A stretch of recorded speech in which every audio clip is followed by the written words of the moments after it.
This building now, uncompleted building, this building was carrying wonderful roof until 2022.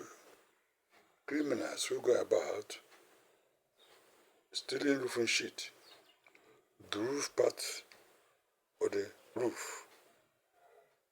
And then 2023, the owner of the building came and removed the entire roof with the wood. Since then, it has remained like this, leaving the base wood.